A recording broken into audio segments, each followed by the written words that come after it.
napulot lang namin ikaw sa sa tae ng kalabaw. Hindi man ikaw ang bibi namin. Inugasan mo ka ako. Oo, inugasan lang kita. Diyan ako nina napasok nina. Hindi ka nagpasok dyan kasi nga napulot ka lang namin sa tae ng kalabaw. Inugasan lang namin ikaw, puro ka tae. Hindi dyan ako nina galing. San mo?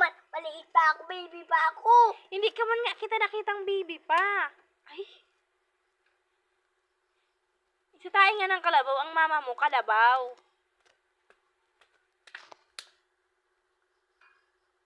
Di ba da? Tae ng kalabaw siya galing.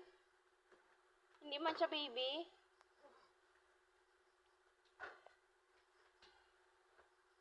Hindi siya sa baby galing. Hindi ikaw sa tiyan ko galing.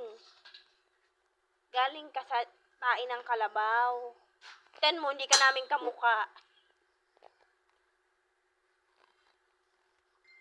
Bakit sad ka? Sinasabi ko lang ang totoo. Sa tae ka ng kalabaw galing. Bad yan. Sige. Bad yan.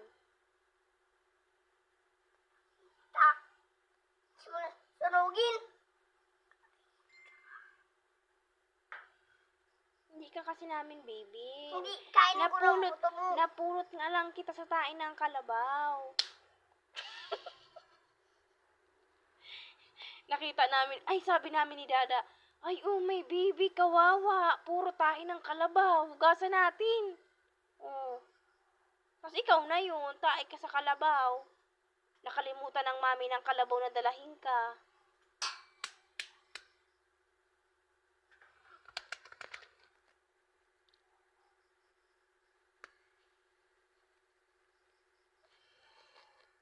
Totoo man kasi, ano magagawa namin ni Dada kung galing ka sa tae ng kalabaw?